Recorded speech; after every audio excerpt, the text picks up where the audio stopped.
Assalamualaikum warahmatullahi wabarakatuh. Perkenalkan, saya Elisa Ranasari dengan NPM 22411190. Saya perwakilan dari kelompok 4 yang beranggotakan Bagas Prayoga, Rintan Syahrani, Bagus Apriansa, dan saya sendiri. Di sini saya akan menjelaskan tentang konsep-konsep dasar pemasaran. Konsep pemasaran adalah konsep yang digunakan untuk memaksimalkan keuntungan dengan cara memenuhi kebutuhan konsumen, meningkatkan penjualan, dan mengalahkan kompetitor. Konsep pemasaran berfokus pada pemahaman terhadap kebutuhan konsumen untuk menciptakan hubungan yang menguntungkan dengan perusahaan.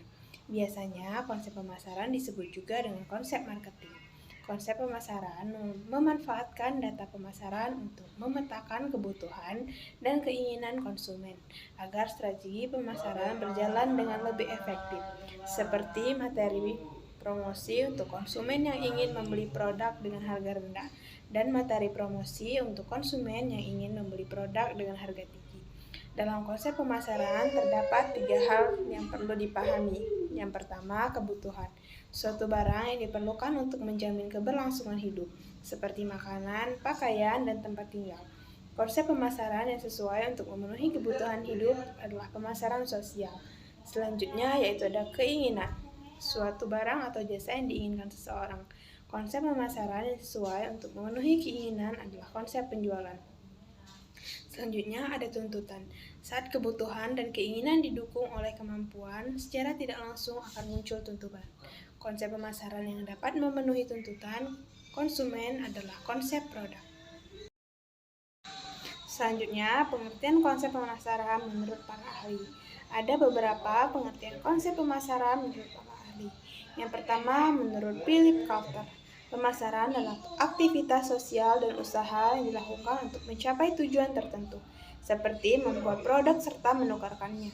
Dalam hal ini, konteks menukarkan didefinisikan sebagai usaha menukarnya produk dengan nominal uang yang lebih besar. Secara tidak langsung, Coulter menguatkan bahwa tujuan utama pemasaran adalah pembelian produk oleh calon konsumen. Selanjutnya, menurut J. Abraham, pemasaran adalah media untuk mencapai kesuksesan dengan memberi pelayanan terbaik kepada konsumen. Selanjutnya, menurut William J. Stanton, pemasaran adalah sistem keseluruhan dari kegiatan bisnis yang mencakup perencanaan dan penentuan harga produk, serta promosi dan distribusinya. Menurut Basu dan Hani, pemasaran adalah aktivitas perencanaan dalam pengelolaan barang, promosi, dan distribusinya dengan tujuan untuk memperoleh laba. Sedangkan menurut John Westwood, pemasaran adalah usaha untuk memenuhi kebutuhan konsumen yang sejalan dengan pemberian keuntungan atau laba kepada perusahaan. Hare dan MC Daniel adalah perencanaan dan pelaksanaan konsepsi, termasuk penetapan harga promosi, distribusi, gagasan, barang, dan jasa untuk menciptakan serta memuaskan kebutuhan konsumen demi menggapai atau tercapainya cita-cita organisasi. Selanjutnya, 5 konsep pemasaran dalam bisnis beserta contohnya. Konsep pemasaran dalam bisnis umumnya dibedakan menjadi 5 jenis sesuai dengan tahap dalam perusahaan tersebut. Yang pertama, konsep produksi. Konsep produksi berfokus pada efisiensi proses produk yang memenuhi ekspektasi konsumen. Sudah menjadi rahasia umum bahwa konsumen ingin mendapatkan produk berkualitas tinggi dengan harga yang terjangkau. Dengan demikian, konsep ini menjadi usaha pengoptimalan proses produksi dan akan dilakukan sehingga dapat mengefisiensi waktu dalam produksi. Perusahaan wajib memastikan stok produk terjamin sehingga tidak terjadi kelangkaan dan angka penjualan yang akan semakin meningkat. Kelebihannya, produk massal dapat menekankan harga produk dan menguntungkan konsumen. Ketersediaan produk membuat produk mudah dijangkau dengan harga yang lebih murah. Dan produk membuat hubungan dengan pemasok menjadi lebih erat.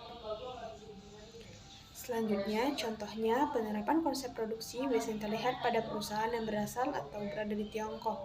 Tidak sedikit perusahaan tersebut memproduksi barang untuk kebutuhan dan permintaan mayoritas konsumen pasar, seperti peralatan rumah tangga dan peralatan elektronik dengan harga yang lebih murah. Yang kedua yaitu konsep produk. Konsep produk didasari dengan keinginan konsumen untuk memiliki produk berkualitas yang dapat berfungsi dengan baik. Oleh sebab itu, sebagian besar konsumen akan mencari alternatif produk inovatif yang tersedia di pasar. Dengan demikian, perusahaan perlu melakukan strategi pemasaran yang berfokus pada peningkatan inovasi produk secara terus-menerus. Kelebihannya, kualitas produk menjadi prioritas yang bisa mendatangkan dan menguntungkan. Konsep produk berfokus pada usaha memenuhi kebutuhan konsumen dan membangun rasa ingin tahu konsumen. Konsep produk dapat menciptakan profit margin tinggi dengan melawan produk dengan harga relatif lebih mahal dengan kualitas sebanding. Selanjutnya, contoh perusahaan yang menerapkan konsep produk adalah Apple. Sebab sebagian besar dari produk yang dihasilkan Apple mengedepankan kualitas produk. Oleh sebab itu, tidak heran jika produk Apple mampu menjadi favorit di antara produk elektronik dari perusahaan lainnya, walaupun harga yang ditawarkan jauh lebih tinggi. Yang ketiga, konsep penjualan.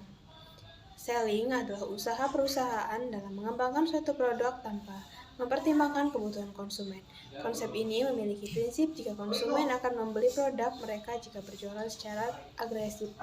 Pada praktiknya, perusahaan akan fokus untuk menjual produk dan tidak menghabiskan waktu untuk membangun hubungan dengan konsumen. Oleh sebab itu, konsep ini tidak memberikan keuntungan dalam jangka waktu yang panjang. Kelebihannya, perusahaan tidak hanya fokus pada bagian pemasaran dan penjualan. Perusahaan tidak perlu merasa khawatir dengan stok produk yang mereka jual. Contohnya itu perusahaan yang menerapkan penjualan adalah Shopee. Saat tanggal cantik seperti 12.12, saat itu perusahaan akan memasang iklan besar-besaran untuk menarik perhatian konsumen. Yang keempat, konsep pemasaran. Menempatkan konsumen sebagai fokus utama dengan cara memahami kebutuhan konsumen dengan menjalankan riset mulai dari konsepsi produk hingga penjualan. Selanjutnya, perusahaan juga akan melakukan penelitian lebih lanjut, memiliki feedback yang memberikan konsep. Dengan menerapkan konsep pemasaran, perusahaan percaya bahwa value yang didapatkan akan menjadi lebih baik, berhasil memenuhi kebutuhan konsumen. Kelebihannya dapat mempromosikan produk ke konsumen dengan pendekatan yang spesifik. Contohnya, perusahaan yang menetapkan konsep pemasaran adalah Coca-Cola. Perusahaan ini menggunakan strategi pemasaran dengan menayangkan iklan di berbagai media dan menjadi sponsor dari berbagai acara agar jangkauan target pasar jauh lebih luas. Itu saja yang dapat saya sampaikan mengenai materi dari konsep dasar manajemen pemasaran. Saya akhiri, wassalamualaikum warahmatullahi wabarakatuh.